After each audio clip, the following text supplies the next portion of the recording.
अद्भुत है। जैसे हमारे आशुतोष जी गुरु निष्ठा की बात सुना रहे थे।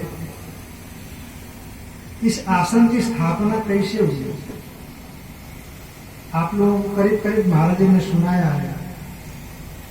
महाराज जी के गुरु जी ने कहा कि राम जी बोला करते थे कि मैं कभी नर्मदा किनारा नहीं गया, ओंकारेश्वर जाने की इच्छा है। महाराज जी पहले आए रहे होंगे तो हाँ महाराज बिल्कुल हम ले चलेंगे आपको। तो जहां वर्तमान में पीपल का पेड़ है वहीं पर एक छोटी झोपड़ी डालकर के गुरु जी को रखा महाराज जी ने। न लोग ज्यादा जुड़े थे न कोई व्यवस्थाएं थी अपने पास।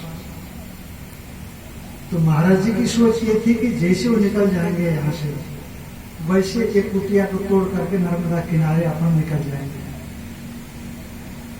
पर आकर के बैठे तो लगातार 3 साल तक बैठ उठे ही नहीं। महाराज जी सोचते रहे जब महाराज जी चले तो कुटिया तोड़े। पर चलते चलते ये बोल करके गए कि देखो ओंकारेश्वर में संतों के लिए एक सुंदर सेवा का स्थान निर्मित हो जाना चाहिए, तो इस पर तुम ध्यान देना। बस महाराज जी दादा गुरु जी का वो संकल्प संभवतः हम सभी का प्रारंभ है। तो धीरे धीरे ये एक विराट निर्मित होता चला गया। हमारा संकल्प का कोई मूल्य नहीं होता। जहां पर गुरु जी का संकल्प काम करने लग जावे तो सच्चा शिष्य तो वही है, अपने आप को गुरु जी के चरणों में समर्पित कर दे। जैसे स्वामी जी सुना था बहन जी महाराज जी, तो जैसे आप देवता में भक्ति करते हैं वैसे जो गुरु जी में भक्ति करता है तो वैसे साधक को शास्त्र के गूढ़ रहस्य खुलते हैं, अन्यथा खुलना मुश्किल होता है।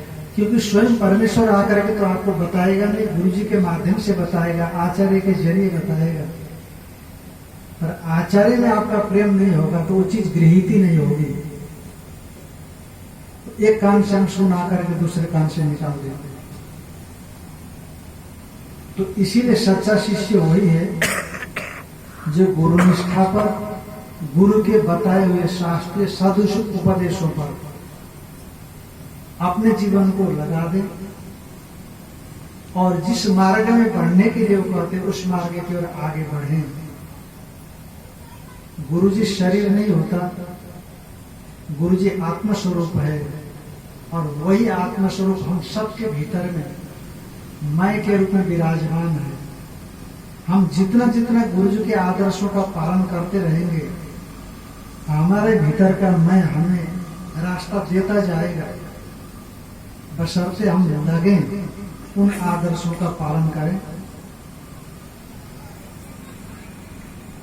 अभी इस मंडप पर हमारे पूज्य संत चरण आए हुए हैं और बहुत